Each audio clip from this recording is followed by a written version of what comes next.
Buenos días.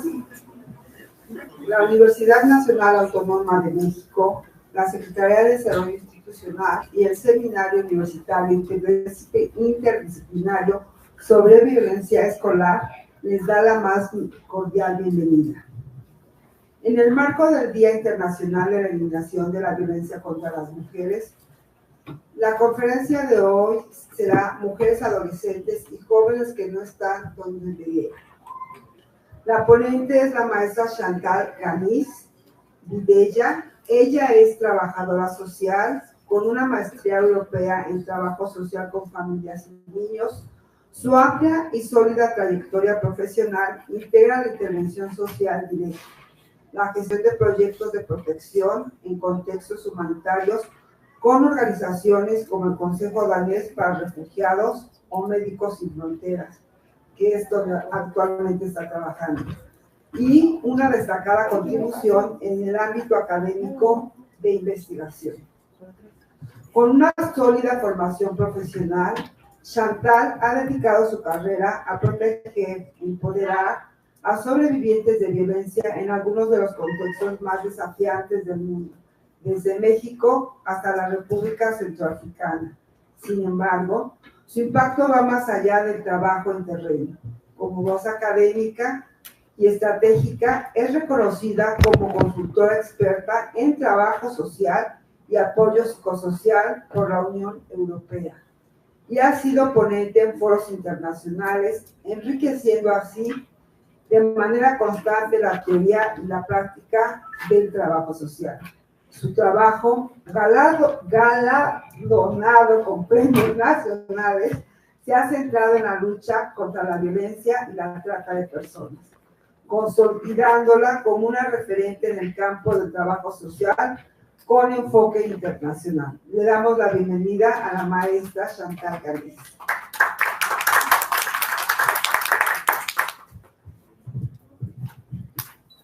Hola, muchas gracias.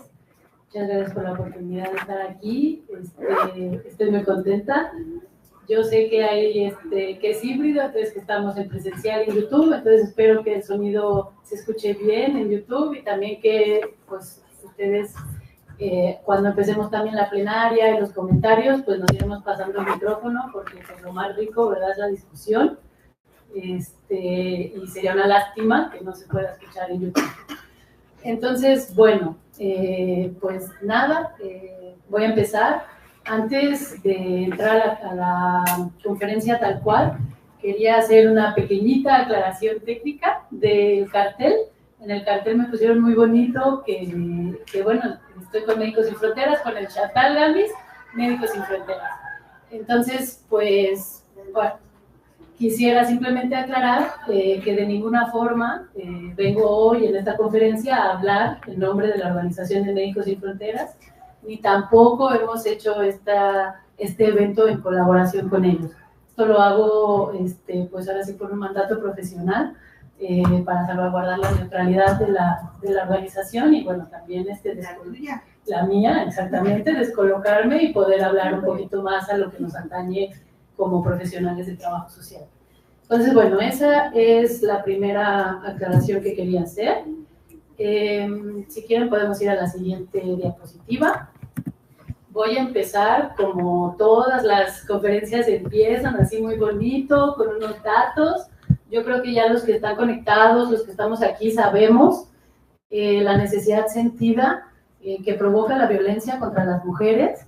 Y bueno, no quiero pasar tampoco mucho tiempo simplemente dando cifras y que son un poco abstractas cuando estamos en el campo de la acción, pero les voy a dar, aunque sea el panorama según el Secretariado Ejecutivo del año 2025 con corte al 30 de septiembre, que bueno, básicamente, como ustedes están viendo en la gráfica, está dividido los delitos que se registraron, que son aproximadamente 1,5 millones, los dividen ellos en cuanto al bien jurídico que perjudicaron, ¿no? Entonces, están, aquí casi no veo nada, pero bueno, el principal bien jurídico afectado como consecuencia de la violencia contra las mujeres es el patrimonio, Después nos sigue otros bienes jurídicos afectados del foro común, que de entrada ya es súper interesante a la discusión que vamos a llegar. ¿Cómo clasificamos estas violencias, cómo estas experiencias vividas de la gente en los delitos, ¿no? Y de qué forma tal vez tendemos a anular al otro, incluso con la mejor intención, que es pues, tener cifras que crean sensibilidad, que nos dan un marco teórico de entrada. Obviamente otros bienes jurídicos afectados del foro común, está la definición, no vamos a entrar porque tampoco somos, bueno, porque no es lo que nos atañe, pero bueno, más o menos los bienes jurídicos, o las consecuencias principales según el Secretario Ejecutivo, que afectan en la violencia contra la mujer, es el patrimonio, los delitos atentan contra la vida y la integridad corporal de las mujeres, contra sus familias, contra su libertad personal y contra la sociedad. Entonces, bueno, a veces vemos las gráficas y luego nos sentimos un poquito impresionados, pero si lo vemos, realmente son categorías súper generales, súper, que abordan básicamente toda la cotidianidad, ¿no?, de las personas, en este caso de las mujeres, y que, bueno, cuando ya queremos sentarnos a hablar sobre la intervención social, sobre cómo aproximarnos a la violencia, pues puede que nos dificulte un poquito, nos dé un panorama demasiado general. ¿Me puedes dar la siguiente? En el caso de los delitos contra niños, niñas y adolescentes durante el año del 2025, se registraron en total alrededor de 20,000 delitos, que aquí no lo veo muy bien. Sí, alrededor de aproximadamente 20,000 delitos. Destacan entre esos delitos la corrupción de menores y también las lesiones físicas. ¿Por qué destacan? Porque este año es el registro máximo histórico que se ha tenido de delitos contra niños en ese fuero después de 2015. Puede haber muchas razones, una vez más, por qué está esto así, ¿no? Puede ser que las personas están teniendo un poquito más de acceso a la justicia o no. No sabemos si se está haciendo más el delito o si simplemente hay medios para registrarlo mejor. Entonces, hay otros delitos también que afectan a las infancias, que son la trata de personas, el secuestro y el tráfico de menores. Puse estas últimas, bueno, como pueden ver a los números, la corrupción de menores son más de 1,500, aproximadamente 1,500 casos registrados. Otros delitos que atentan contra la vida corporal, más de 2,000, la integridad corporal. Y empezamos a entrar después a un contexto un poquito más raro, porque escuchamos que la trata de personas es un delito con el que ha evolucionado con el origen de la humanidad, que nos cuesta mucho trabajo reconocerla, mucho más abordarla. Y entonces ahí empezamos a ver el reflejo en las cifras, ¿no? Tenemos un escaso total de 254 delitos registrados contra la niñez de trata de personas. Yo, en mi experiencia como trabajadora social en contextos de conflicto, puedo decirles que son muchos más. Probablemente en un contexto como en el de Tamaulipas, en el que la tortura y el secuestro es una arma de guerra, nosotros en nuestras clínicas podríamos haber estado recibiendo al menos cada 15 días un buen número de 200 personas víctimas de eso, ¿no? Entonces, solo por decir que no podemos abordar la violencia solo pensando en las cifras. Y los últimos dos delitos que pongo, sobre todo el de tráfico de menores, que como pueden ver se registró uno de niño y tres de niñas. Me gustaría que lo vieran un poquito para analizarlo. Tal vez refleja el desprecio enorme por parte de las autoridades mexicanas de registrar las necesidades sentidas de las poblaciones en tránsito. Porque pues en todo el año de 2025 no solo 3 niños han sido traficados. Bueno, todo esto es solo para entrar así como en materia, porque la verdad es que esta conferencia, pues me gustaría que fuera un poquito más para que pudiéramos cuestionarnos, pensar en nuevos paradigmas de cómo afrontar la violencia. Y bueno, un poquito considerar que tal vez las personas con las que trabajamos son más bien un nudo visible de las violencias sistémicas entrelazadas que las han atravesado durante su experiencia de vida. Y que, por ejemplo, cuando nosotros trabajamos o nos aproximamos a alguien que ha sobrevivido a violencia extrema, es muy probable que reconozcamos violencias como lo son tortura, pero también de trata de personas, también de violencia económica, violencia basada en género. Y entonces un poquito preguntarnos cómo hacemos esta cifra, ¿no? ¿Cómo podemos saber esta persona que la registré como que ha vivido trata de personas? Es que también está contada en la violencia económica, es que también se le cuenta en la tortura, es que tal vez la legislación no tendrá, digamos, como algunas lagunas que permiten la perpetuación y la exacerbación de estas experiencias de violencia que están viviendo las personas. Entonces, de entrada, no podemos acercarnos a la violencia simplemente cortándola por sus partes, ¿verdad?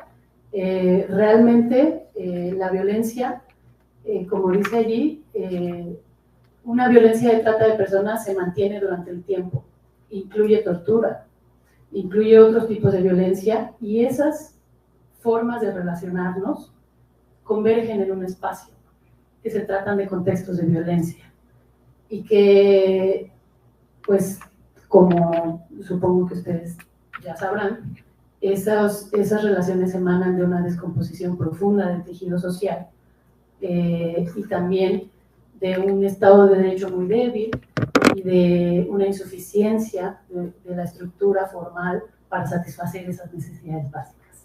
Como si ustedes estudian con la maestra Tello, pues seguramente ya se los ha contado. Entonces,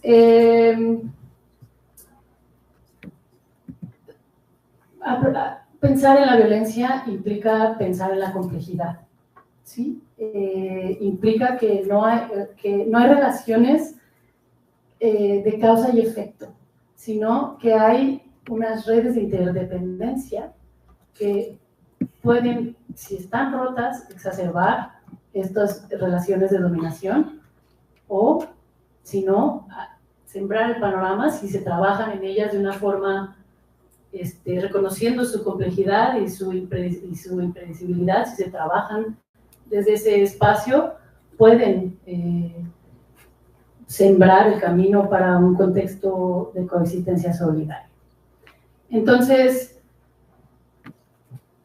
todo esto se los digo no para descartar los esfuerzos que se han hecho también, ¿no? Formalmente es histórico que existan estas cifras tan, digamos, claras de trata de personas, de los delitos contra los niños, también muchísimos programas, ¿no?, que existen para combatir la violencia.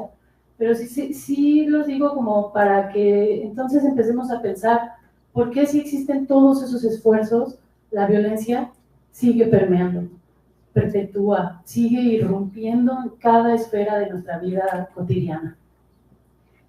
Como diría Zizek, que es un filósofo, él dice que hay razones, ¿no? Hay razones para que nos aproximemos a la violencia de una forma sesgada, con un sesgo.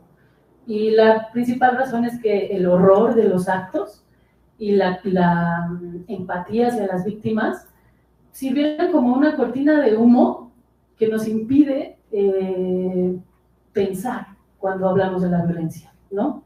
Nos despoja de capacidades analíticas para abordarla. Cuando la verdad es que la violencia es un fenómeno de múltiples causas que es el factor básico de múltiples situaciones y es un fenómeno al cual nos enfrentamos diariamente. Como diría la maestra Nelia Tello, cuando la violencia se convierte en algo parte del medio ambiente, tenemos dos retos. La primera es reconocerla y la segunda es asumir que estamos involucrados en esa relación.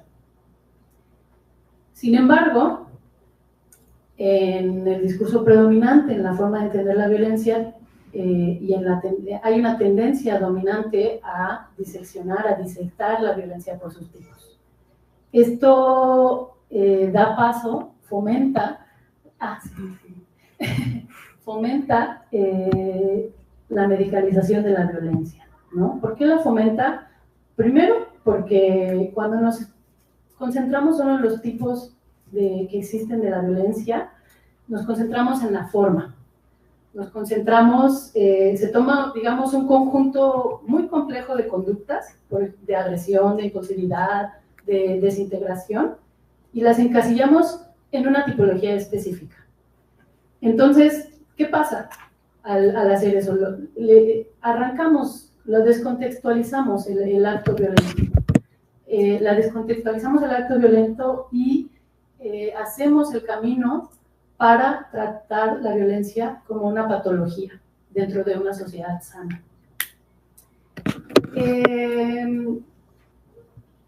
Bueno, entonces, eso, podemos ir a la siguiente, la siguiente diapositiva.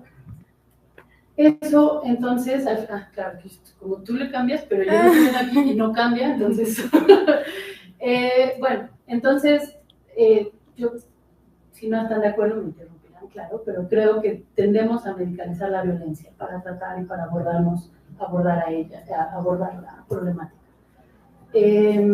Pero, ¿qué significa cuando hablamos de medicalizar la violencia? Hablamos de que la medicalización de la violencia es un acto que desvía la mirada, ¿sí? Es un gesto que pretende ser compasivo, pero nos aleja del incómodo deber que tenemos de transformar la sociedad que la produce. Nos convierte en técnicos de un síntoma. Y trata la violencia como una enfermedad, se enfoca y se concentra solo en curar al individuo, ya sea porque haya sido sobreviviente o ya sea porque el individuo es peligroso, porque es un virus que amenaza a un ecosistema. Y entonces, cuando medicalizamos la violencia, tendemos a excluir a esa persona violenta. Lo excluimos. Y entonces también hacemos algo que explica muy bonito Bauman, que yo no voy a poder explicarlo en esas palabras, pero ponemos el padecimiento subjetivo. Se convierte la violencia en algo, esa experiencia colectiva, ese conjunto de procesos, de relaciones de no cooperación y de desintegración, las padece un individuo en lo privado. ¿Sí? El malestar social lo carga, digamos, el paciente que ha sobrevivido a la violencia, y entonces nosotros, tanto como profesionales como también no profesionales y miembros de esta sociedad, sentimos también un cierto alivio, ¿no? Un cierto alivio de la ansiedad y la responsabilidad que nos exige la violencia en términos sociales. Cuando está localizada en un sujeto violento, en un acto violento, en un sobreviviente, nosotros tenemos una responsabilidad líquida propia de nuestra modernidad, ¿no? Y abordamos la violencia desde el punto de su máxima expresión. Una vez más, la violencia permea en todas nuestras relaciones y es muy difícil identificarla. Entonces, lo que hacemos al medicalizar la violencia es que nos concentramos específicamente en esa violencia subjetiva, es decir, la que podemos identificar, la que podemos claramente decir, no, ¿sabes qué? eso no está bien. Aquí hay una relación de dominación y sumisión que está amenazando la vida y la dignidad de las personas, ¿no? Entonces,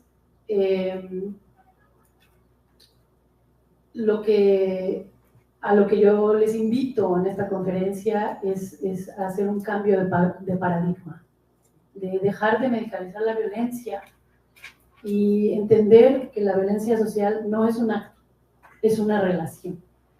¿Podrías pasar a la siguiente, por favor? Entonces, ¿qué pasa cuando entendemos entonces que la violencia no es un acto aislado violento o un conjunto de actos que prevalecen, sino una relación social dominante? Entonces podemos empezar a incluir esa violencia objetiva de la que habla Zizek, es decir, la violencia que no percibimos, la violencia contextual, la violencia que está, que responde a la lógica despiadada del capital y que es un factor determinante para la salud y el desarrollo de las personas.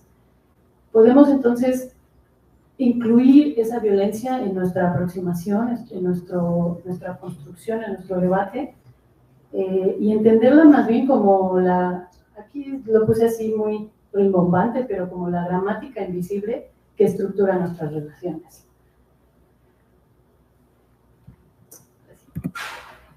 Entonces, entendiendo eso, ya tocaré la violencia en contra de las mujeres, pero quiero hacer como mucho énfasis en qué significa cuando decimos que la violencia es una relación social predominante hoy en día, que estructura nuestra forma, organiza nuestra vida, pero también estructura la forma en la que nos tratamos en el tejido social. Cuando cambiamos la mirada de esa forma, dejamos de ver la violencia como una patología y reconocemos que es más bien una falla en el tejido vincular. Es decir, como diría Carballeda, no nos concentramos, la violencia se instala entre las personas. Es una desvinculación con las personas. En ese espacio del entre, que es un vínculo donde debería de haber confianza, reciprocidad, ese espacio se llena de miedo, se llena de dominación, de sumisión.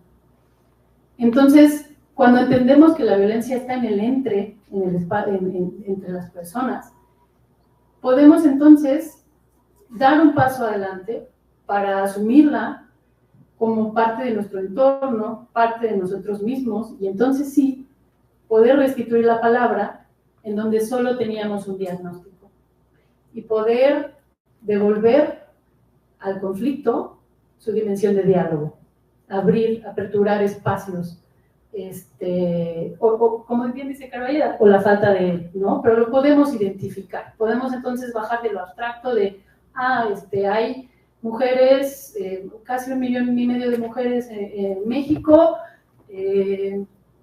sufrieron un delito en 2025, se les afectó su patrimonio, pero ¿qué significa esto al final del día? Significa que hay mujeres, hay personas que están inmersas en contextos de violencia, en donde las formas, la relación social de violenta ha adquirido diferentes formas, ¿sí? Y ha dejado entre la mujer y las estructuras formales o informales de apoyo, ha dejado vínculos que están rotos, están fracturados. En ese sentido, convertimos el caso clínico de esta persona, si la entendiéramos así, cuando tuviéramos una mujer sobreviviente de violencia, en un asunto comunitario, en una cosa que quita el foco en el padecimiento individual, o en el acto violento, en la persona violenta, e invita a todos los actores que estamos involucrados a un diálogo y a una transición de la cual hablaremos un poquito más adelante. Entonces,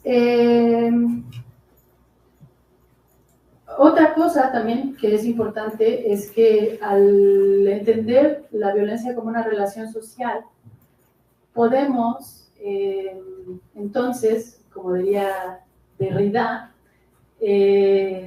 promover una hospitalidad radical, una práctica que él llama hospitalidad radical.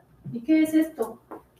Esto, en pocas palabras, lo que él dice es, en vez de excluir al violento y verlo como un virus, o al otro como un extraño, porque es diferente a mí y amenaza mi sobrevivencia, puedo radicalmente acoger el mensaje que, aunque sea un mensaje torpe, un mensaje violento, si lo quieren ver, es un mensaje que esta persona está dando, de un mensaje social cifrado, de cómo estamos relacionándonos entre nosotros y qué estamos padeciendo entre todos. Entonces,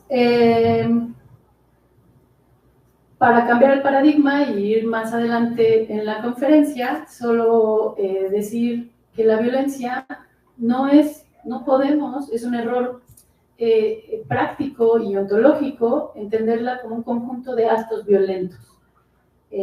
La violencia es un patrón relacional, se teje en nuestras interacciones, en la vida cotidiana, y se normaliza y se estructura en nuestra vida común. La siguiente. Es decir, que la violencia la socializamos. La violencia la socializamos a través de nuestras esferas cotidianas, la socializamos a través de nuestras instituciones, y esa socialización se da a través de los significados o los códigos, los símbolos que tenemos en el día a día, en donde necesariamente, como diría la maestra Nelia Tello, se tiene que caminar en otro sentido, ¿sí? Es decir, hacia el respeto, hacia la igualdad, hacia la legalidad entendida como la aceptación consensuada de límites, ¿sí? No como una autoridad que no nos permite desarrollarnos, sino como en consenso aceptamos los límites para vivir libres de violencia. Entonces, bueno, porque me empiezo yo a perder, por eso traigo mi PowerPoint, pero bueno, la socialización de la violencia, como aquí dice, tiene, como ya les dije, tiene lugar a través de la vida cotidiana, y cuanto más la socializamos, más establecemos parámetros que regulan nuestra vida social. Y esos parámetros son la desigualdad, la impunidad, la corrupción, la inseguridad. Y esos parámetros en los que desarrollamos nuestra vida social también generan procesos profundos de desintegración, de discriminación, de exclusión social, y de aislamiento, de miedo, de desconfianza y de culpabilización, ¿no?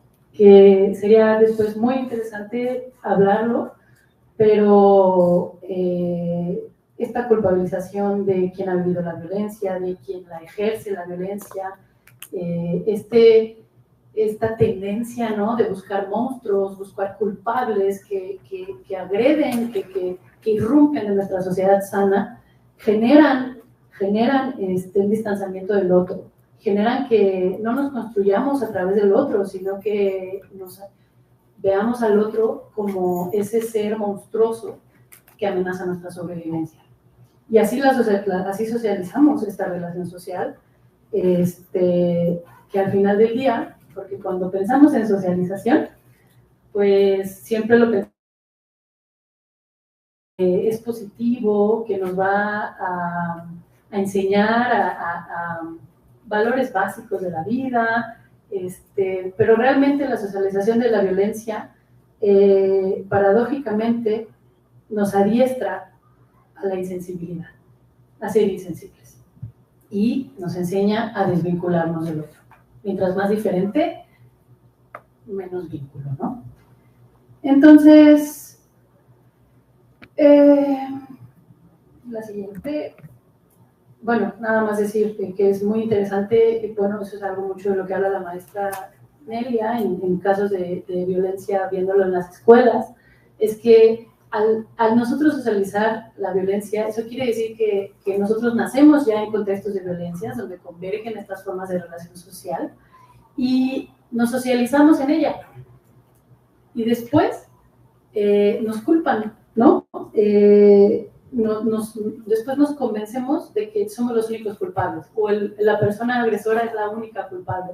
Entonces, en esa interacción llegamos a una parálisis, nos paraliza, como dice Gigi, nos impide pensar, nos impide abordar la violencia ante este horror y ante esta socialización.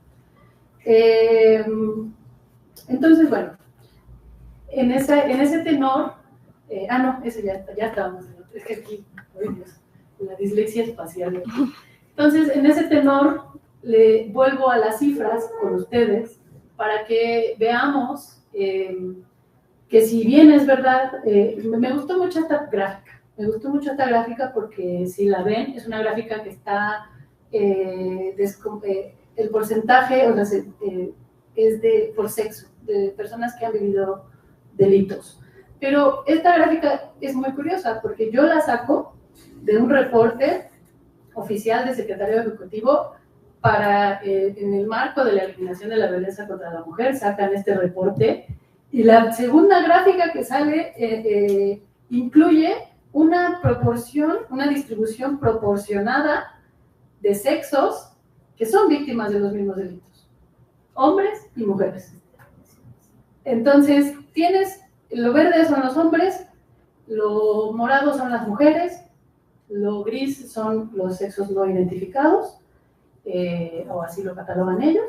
Entonces, pensando todo lo que hemos hablado, de cómo tendemos a buscar monstruos, a culpar al violento, a aislar los actos violentos, ¿cómo entonces podemos, si cambiamos el paradigma, podemos entonces ver en esta gráfica, solo aquí, que la violencia es una responsabilidad de todos y que todos somos victimarios, sobrevivientes, y todos nos socializamos en ella?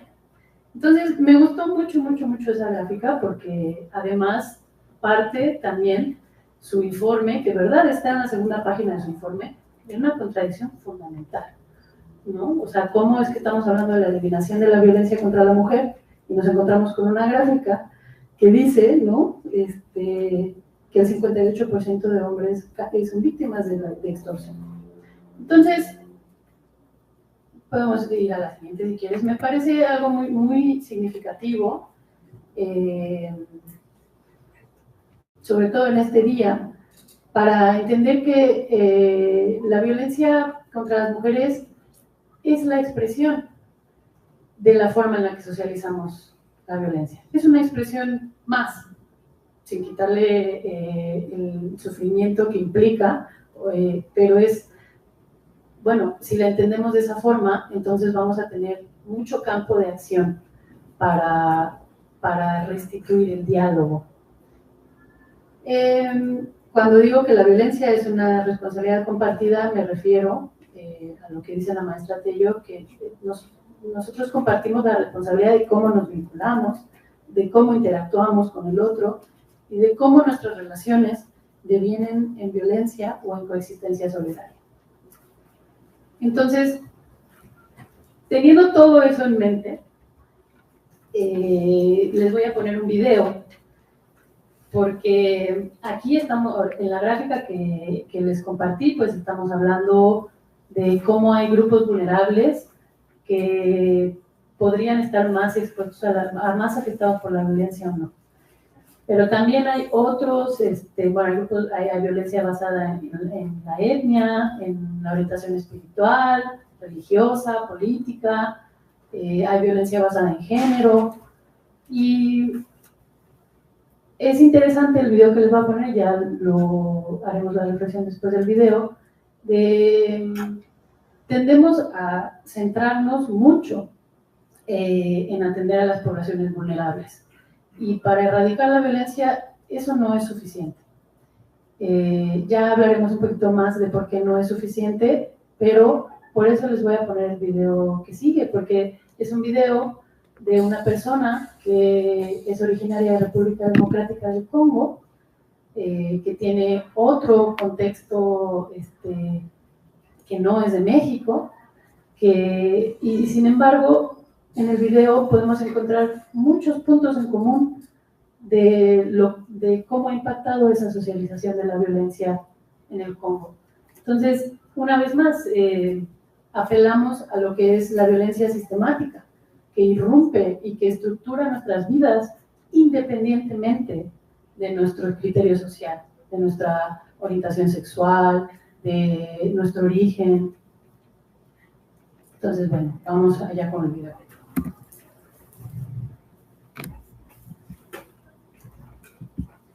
Comment je suis devenu médecin? C'était ça la question.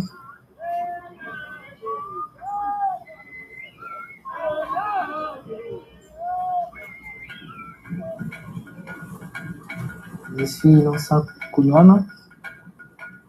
Je suis né dans un milieu purement paysan. Je suis né dans la famille. Mon père a toujours lutté comme ma mère pour qu'on étudie nous tous. Il n'y avait plus de budget pour que nous tous nous soyons scolarisés. On habitait à 7 km de cette école, donc il fallait marcher presque 2 heures aller, 2 heures retour, chaque matin, chaque soir. À la 4e année, je croise une religieuse qui nous donne cours de mathématiques et de physique. Elle est très contente de mes résultats, elle m'offre un stylo. Et depuis qu'elle me donne ce stylo, donc, ça devient de plus en plus de stimuli pour moi. Oh, comment ça va? Oui, ça va bien. Elle est enceinte. Oui, elle est enceinte, là, la grosse n'est pas encore ferme. Le médecin, c'est quand tu as confiance de ce que tu es en train de faire. Mais ce qui me rend plus fier de cette carrière, c'est lorsque tu apportes un soulagement à quelqu'un qui en a besoin.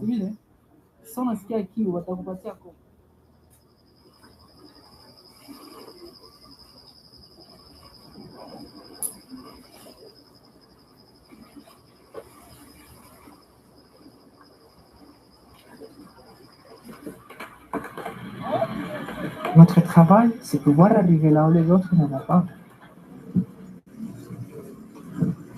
Ce sont des endroits, la plupart des fois, inaccessibles sur le plan géographique.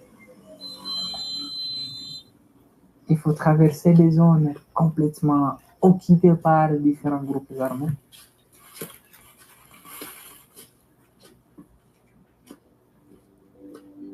J'ai vu plusieurs maisons brûlées. Des gens qui se sont déplacés en dehors de chez eux. Des gens qui manquent exactement les sourires de vivre. Ça a été pour moi un moment très difficile. Mais c'est ça le travail des Russes. Pour ce qui est épidémie, catastrophe naturelle, tout ce qui est situation de violence, même violence physique.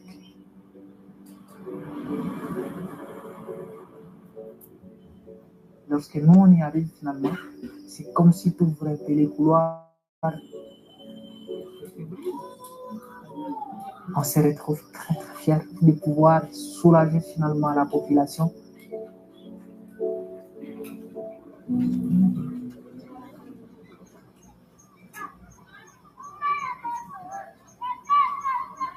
Notre pays a connu plusieurs successions de guerres. Plusieurs enfants de mon âge ont été dans des groupes armés par force. Le milieu où moi j'ai affronté plusieurs milieux, j'ai été peut-être le premier médecin. Mais je reste optimiste. Je crois fermement que ça va changer. Et je crois que je serai encore en vie pour pouvoir vivre ces changements.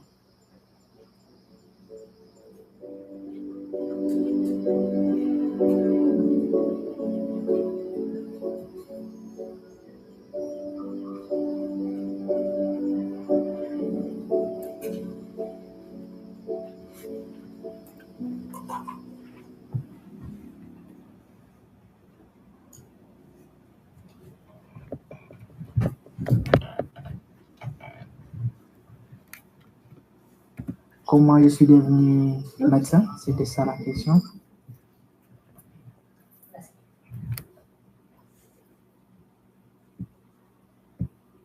Bueno, tenemos un poquito de problemas técnicos, entonces me voy a levantar yo para ver también la presentación con ustedes. Estoy muy interesada y al final de la presentación me gustará mucho escuchar sus reflexiones sobre si con este nuevo paradigma de entender la violencia como algo que tejemos en interdependencia, ustedes pudieron observar puntos en común con la situación de México en este video. Mientras, pues les voy a dar yo también mi reflexión, las cosas bonitas o interesantes que encontré en común con México y con lo que estamos hablando. El primero, que ya lo venimos discutiendo, es que todos alguna vez hemos sido víctimas, reproductores o cómplices de la violencia. ¿Qué significa esto? Todos estamos socializados en violencia, ¿no? En el video uno puede ver cómo la falta de la satisfacción de las necesidades básicas dentro de la familia de este doctor impidieron que todos pudieran ir a la escuela, incluso para ir a la escuela, pues él tenía que caminar largas distancias y sufrir varios factores violentos, ¿no? Para poder acceder a su servicio, al servicio de educación. ¿Por qué digo esto? No estoy diciendo que el doctor ejercía la violencia. Lo que estoy diciendo es que es muy bonito en el video que podemos ver que aun cuando hay un proceso agudo de descomposición social en el tejido social global, las personas encontramos formas alternativas para la sobrevivencia, ¿no? Existe ya, por la violencia estructural, una lucha de espacios, ¿no? Alternos para sobrevivir y hacer una reorganización sociopolítica. Esos espacios pueden traer más violencia, pero también generan puntos de ruptura para poder encontrar formas de sobrevivir conjuntamente, ¿no? Por ejemplo, en el caso de él, pues la familia se organizó de cierta forma, hubo sacrificios por parte de sus hermanos, por parte de los padres, para que pudiera ir a la escuela, ¿no? Entonces ellos encontraron una relación entre ellos para sobrevivir a la violencia contextual de la cual estaban inmersos. Y no solo eso, ¿no? El doctor, después de estudiar, tuvo la oportunidad de entrar a una organización internacional y ver de cara el horror humano y poder hacer algo con estas personas para preservar su dignidad.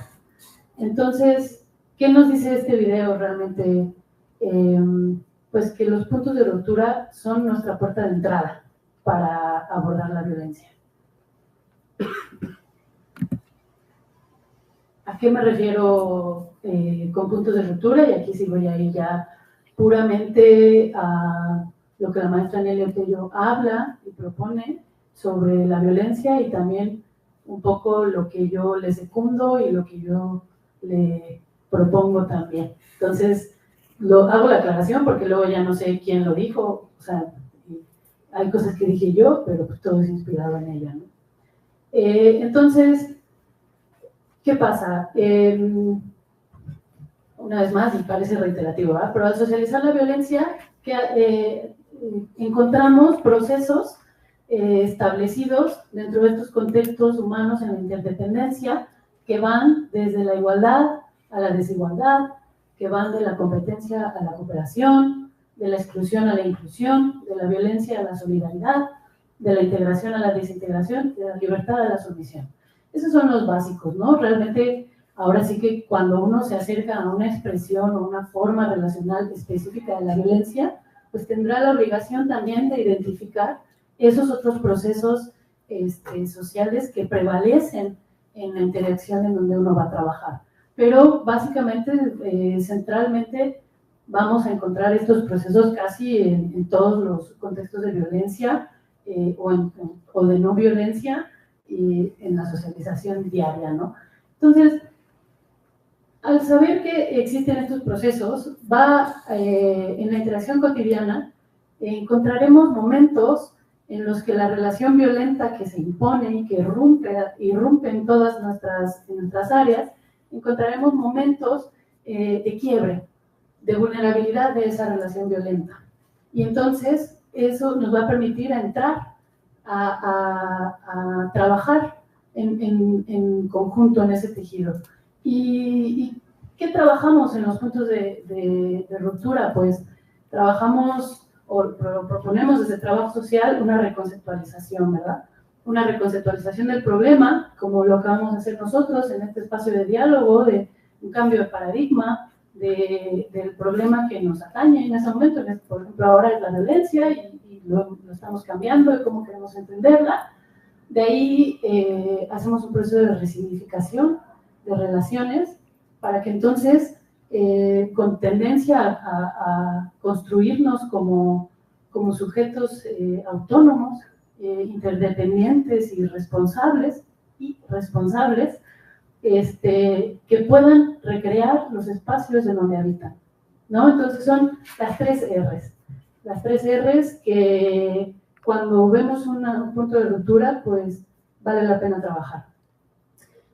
Ahora, yo propongo una forma de trabajarlo y propongo que esta espiral de cambio también permea 3 fases diferentes en las cuales vamos transitando en colectivo cuando trabajamos en violencia, sobre todo en violencia extrema, ¿no? Cuando tú conoces a una mujer o a una persona que ha sufrido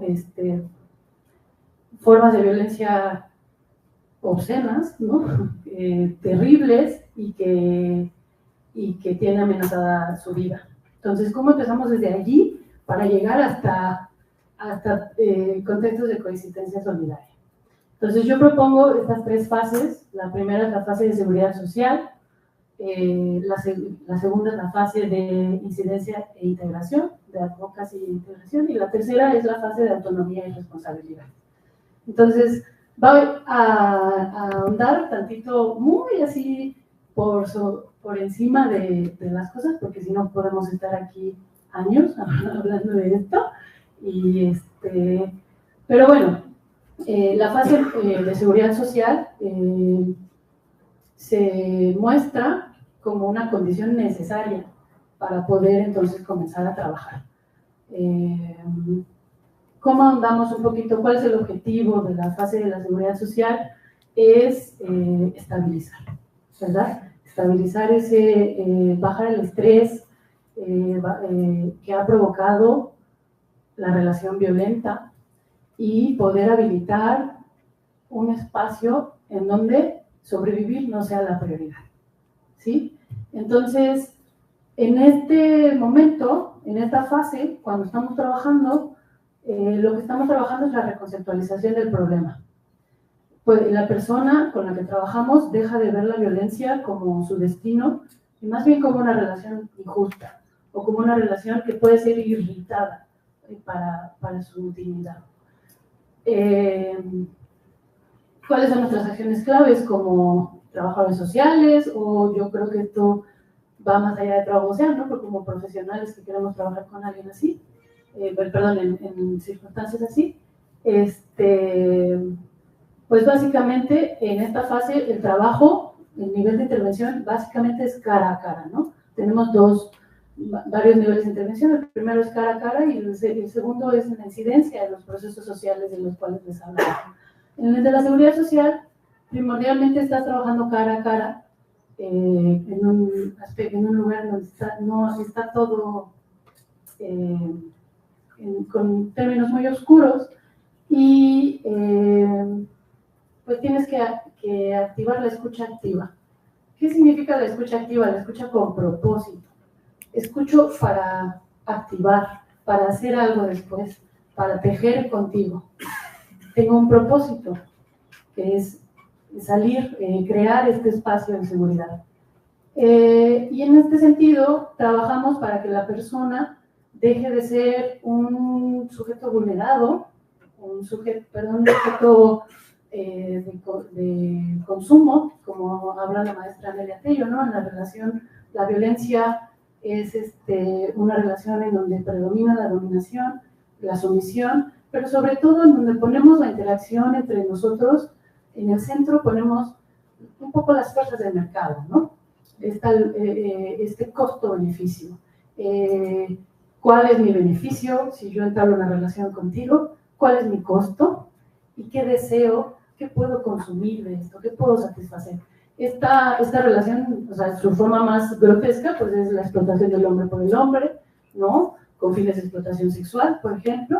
Yo me relaciono con la persona y la consumo. Entonces, esto provoca que seamos nosotros sujetos del deseo, sujetos de consumo, sujetos que quieren satisfacer su deseo inmediatamente, ¿sí? Y lo hacen a través de una relación de dominación y sumisión. Entonces, estos sujetos llegan a nosotros pues destruidos, si llegan, porque muchas personas pierden la vida en este tipo de relaciones. Y cuando llegan, nosotros en esta primera fase lo que querríamos es trabajar con ellos para que puedan transitar a dejar de ser un sujeto que está luchando en la violencia y se reconozca como un sujeto vulnerado que puede reconocer el daño, ¿no?, de esta relación violenta dentro de un espacio seguro. Porque, claro que sí, o sea, las personas más afectadas cuando estamos nosotros en un contexto de violencia extrema, pues estas personas tienen mucha agencia. Hay que tener mucho cuidado en pensar que son víctimas pasivas. Y claro que reconocen la situación. Pero la convergencia de estas formas relacionales, de las formas que adquiere la violencia, hace que no puedan acceder a un espacio seguro. Entonces, en esta primera fase, un poco lo que queremos hacer es eso. Por eso es la condición necesaria para poder entonces transitar juntos hacia otros contextos. Y por eso el trabajo es básicamente cara a cara, que no solo es en ese nivel, pero sí es mucho de ese nivel. Y se trabajan muchos procesos, ¿no? Como sobre todo el principio primordial es la confianza y la aceptación. Yo diría que esos son los principales conceptos que se trabajan en esta fase. Y bueno, la segunda fase, para transformar esta relación violenta que genera necesidades sentidas, es la de la incidencia y la integración, es decir, el advocacy. Y en esta fase, lo que queremos, nuestro objetivo, es un poco transformar la forma en la que la persona se relaciona con el mundo. Una vez más, no es que la persona haya decidido relacionarse así con el mundo, ¿verdad? Es que estamos socializados en la violencia. Es que eso es lo que hemos tejido juntos. Y bueno, en esta fase lo que queremos es reconectar y el proceso de cambio que estamos trabajando dentro de este punto de ruptura sería el de resignificar las relaciones, ¿no? Entonces, ¿qué pasa? Que la persona empieza a experimentar nuevamente, o tal vez, lamentablemente en muchos casos por primera vez, el respeto. El respeto, la confianza y el apoyo como formas viables, como algo constante, ¿no? Como algo que puede transformar, irritar y aumentar mis horizontes de posibilidades en la vida. Entonces, en este proceso, tal vez un poquito así más específico a trabajo social, pero también se puede pensar con otros profesionales de equipos multidisciplinarios, que lo que hacemos es gestionar el acceso a estos derechos básicos que se han sido despojados a partir de la relación violenta. Y ayudamos a tejer las redes de apoyo formal e informal, ¿no? Por eso pongo que hacemos también mucha incidencia y cambia si lo ves desde el paradigma de la relación y no desde un tipo de violencia, porque lo que nosotros queremos es también trabajar en el nivel de los procesos sociales y de la política pública. Entonces, al trabajar con las instituciones, con este paradigma, podemos intentar asegurar la permanencia de estos contextos de solidaridad. No es fácil, pero bueno, se hace el intento. Entonces, las acciones clave de esta fase serían pues gestionar ese acceso a los derechos, de los servicios, el mapeo societal, de actores, de relaciones, cuáles son, bueno, no es cierto, el mapeo de relaciones es al principio, ¿no? Cuáles son las relaciones que pueden ayudar a la persona a transformar, a evitar esa relación, y cuáles son las relaciones que están perpetuando eso, ¿no? Y de las cuales se emanan necesidades críticas de protección y de asistencia. Y bueno, entonces, en este trabajo, pongo mucho énfasis que es importante sí cambiar el paradigma porque pareciera que la violencia nos traga en este momento, ¿no? Nos paraliza, tiene expresiones muy feas, como el genocidio en Palestina, como los feminicidios en México, y pareciera que entonces nuestro objetivo último como asistentes es que puedan estar en un contexto de seguridad, que puedan acceder, que vayan a una institución y les regresen la palabra, ¿verdad? No los ignoren, no los dejen ahí, no sé, en la calle enfrente del hospital de urgencias a morirse, ¿no? Porque el otro me amenaza. Pareciera que nos hemos resignado desde como profesionales que nos atraviesan el neoliberalismo y la globalización a que ese es el punto al que tenemos que llegar, ¿no? Ya logramos que la persona pueda entrar a la institución, que le den estos cuidados paliativos y que más o menos pueda ejercer su derecho a la salud o a la educación. Muchas veces ni siquiera no nos da la vida, ¿verdad?, de asegurarnos que esos espacios, esas islas de solidaridad que se generan permanezcan.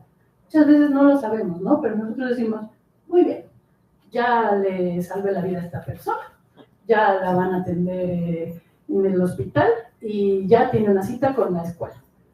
Yo ya acabé, ¿no? Cuando no es cierto. O sea, la seguridad social es una condición necesaria y esta fase de tejer las redes de apoyo es solo una transición, o debería de ser solo una transición en el trabajo con el sujeto, con el otro, ¿no? Porque el trabajo social solo existe cuando es con el otro.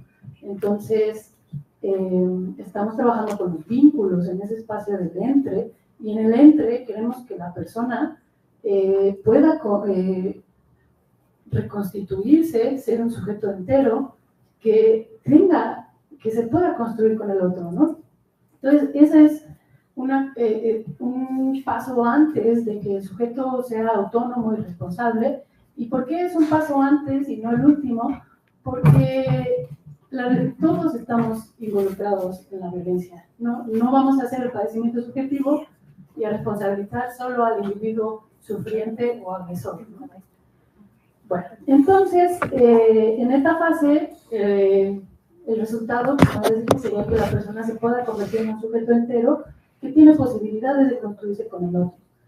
Cuando hablamos del otro, es que el otro también ya hay un trabajo de incidencia con el otro que hace que el otro también pueda construirse con la persona con la que trabajamos. Entonces, ahí los niveles de interacción, de intervención, no solo son cara a cara, sino también son a nivel de procesos sociales, y es en donde podemos desencadenar muchos procesos diferentes, ¿no? De promoción, de lo que sea que quieran, que yo sé que en esta escuela nos enseñan muchos, de participación y dinámicas. Entonces, después pasaríamos a la fase 3, que sería la autonomía y la responsabilidad.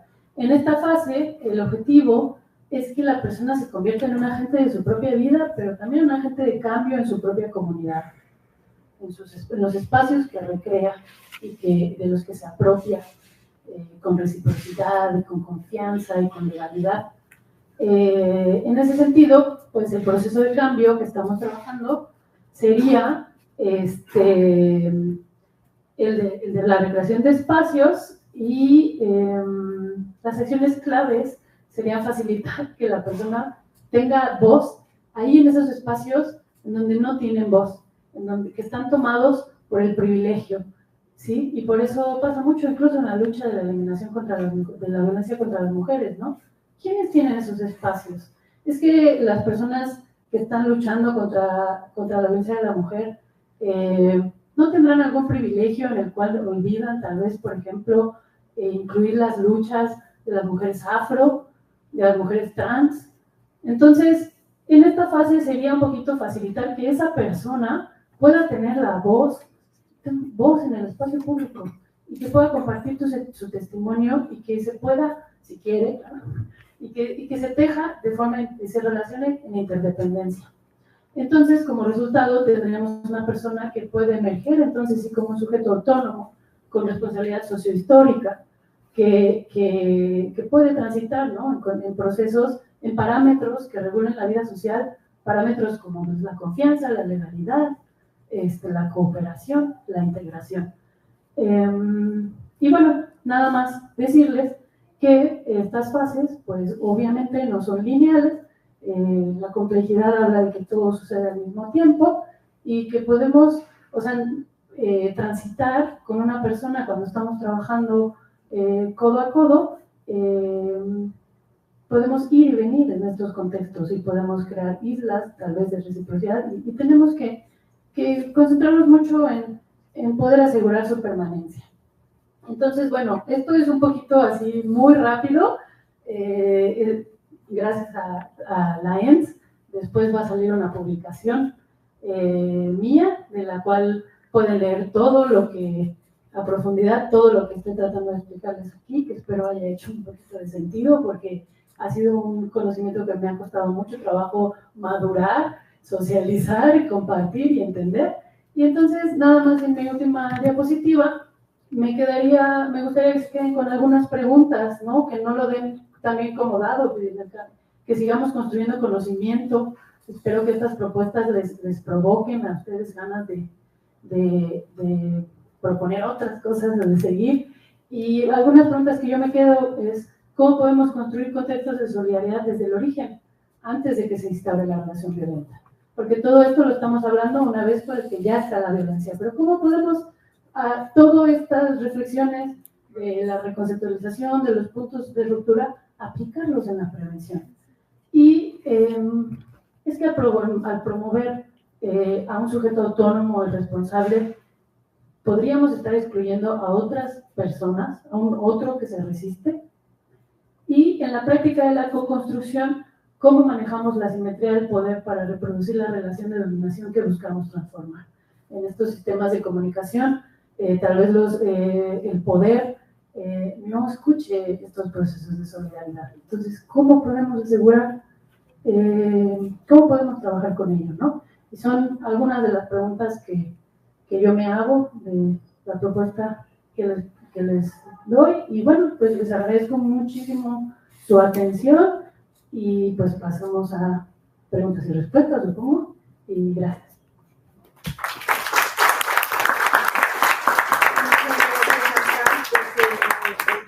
Hay muchas personas que te van a felicitar. Tenemos muchos ahí, pero no sé si alguien le quiere hacer alguna pregunta a Chantal. Sí, maestra. Yo solamente una sugerencia.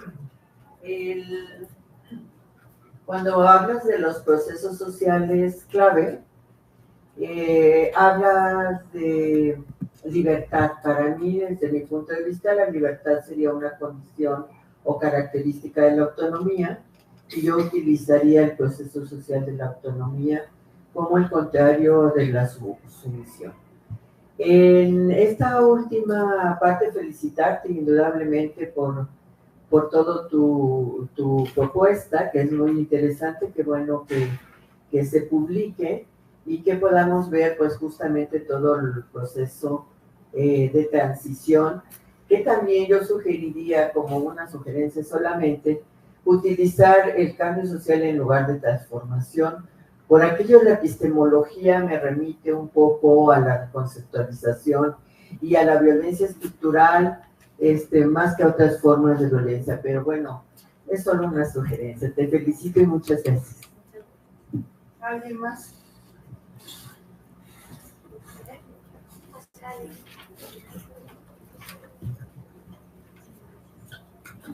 Bueno, primero agradecer toda la información brindada, ¿no? Porque, bueno, en lo personal me ayudó bastante a hacer un análisis justamente de que la violencia no recae solamente en un individuo, ¿no? Sino de una forma, como tú lo dijiste, relacional, es decir, en todos.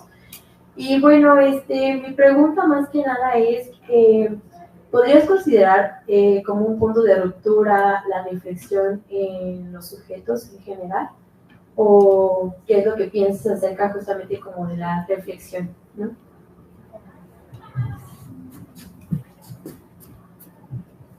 Sí, bueno, gracias. Primero, gracias, maestra. Creo que comparto completamente con lo del cambio social, fue ahí un desliz. Pero muchas gracias por sus aportaciones. Y respondiendo a tu pregunta, bueno, yo creo que el lenguaje es lo que da sentido a toda nuestra vida, ¿no? La semiótica y los sistemas del lenguaje. Y creo que los espacios públicos están tomados, ¿no? De cierta forma por un discurso predominante que no permite, ¿no? Este tipo de reflexiones. Entonces, absolutamente sí. Yo creo que la creación de espacios de reflexión y de diálogo son la semilla que es un punto de ruptura grandísimo, porque si tú ves a lo largo de la historia, la gente ha perdido su vida por usar la palabra de manera sistemática, ¿no? Por escribir libros que no eran cómodos para los sistemas políticos, por la razón que tú quieras. Y eso solamente ha sido palabra, y eso solamente ha sido reflexión, ¿no? Entonces, creo que es como una colisión necesaria, ¿no? El poder, aquellos que tenemos o tienen los privilegios de tener estos espacios, también saber cuándo guardar silencio y darle el espacio a las personas que nunca lo han tenido y que sobre todo se han convertido simplemente como en sujetos de estudio, ¿no?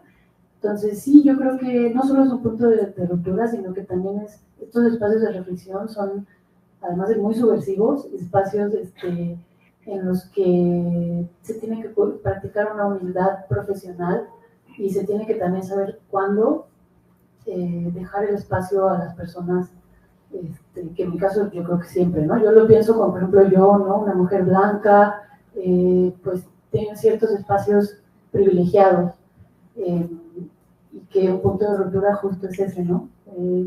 Compartir el espacio para que se pueda recrear y para que se puedan hablar de nuevas formas de relacionar. Sí.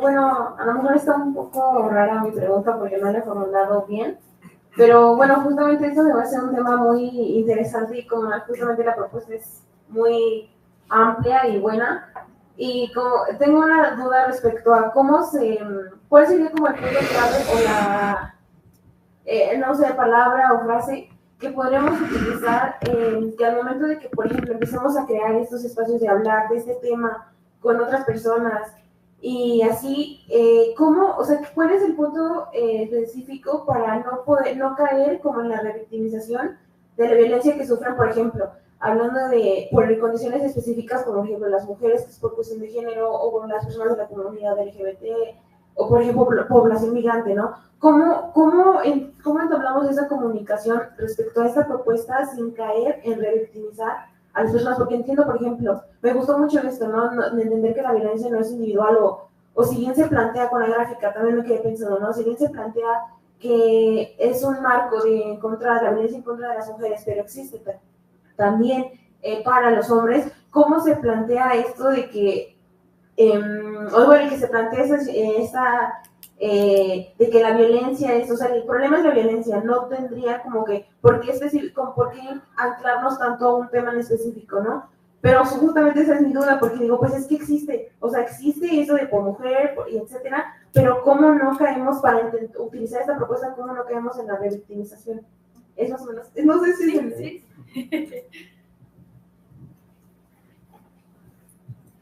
Sí, gracias. Creo que es una pregunta muy importante, justamente, ¿no? ¿Cómo no evitar reproducir estas relaciones de poder bajo también digamos, la excusa de la construcción de sujetos? Yo creo que me preguntaste de la palabra clave, y yo creo que la palabra clave para poner en la mesa cuando trabajas con alguien esto es la interdependencia, la construcción del otro, cómo construimos al otro, ¿no? Y creo que desde el trabajo mutuo con la persona, puede haber muchas oportunidades y puntos de ruptura de relaciones de dominación si nos cuestionamos qué significa el otro para mí, cómo me construyo, cómo dejo mis relaciones con estas personas. Pero incluso es un ejercicio, ¿no? Que tenemos que hacer todos los profesionales con uno mismo. ¿Cómo construyes tú al otro con el que estás trabajando, al sujeto con el cual quieres transitar hacia contextos de violencia, ¿no? Y creo que eso sería, no sé si eso responde a la pregunta, pero para mí eso sería clave, la interdependencia y la construcción del otro. Gracias.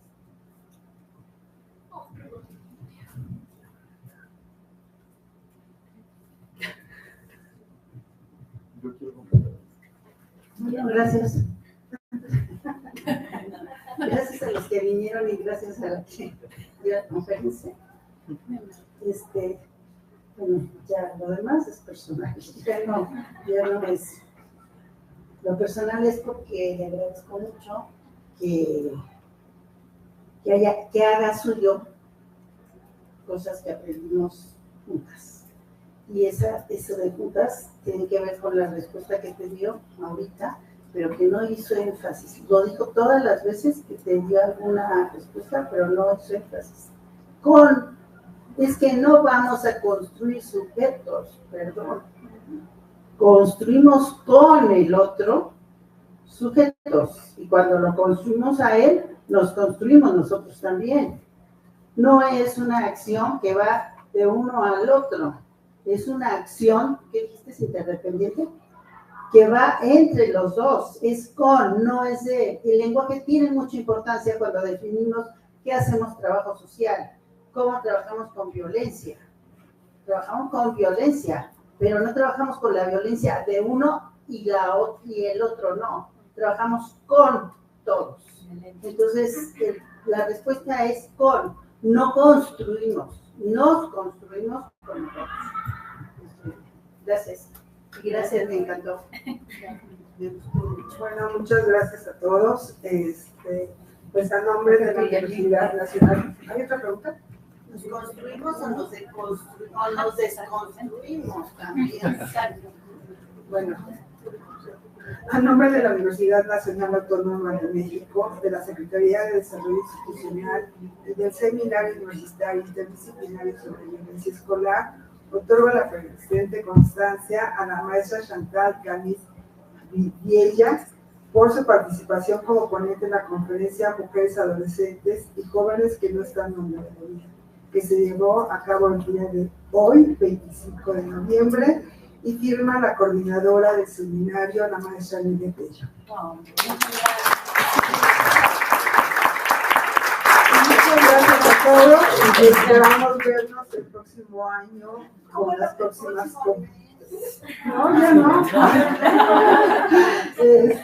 Los esperamos y que tengan buen día. Gracias.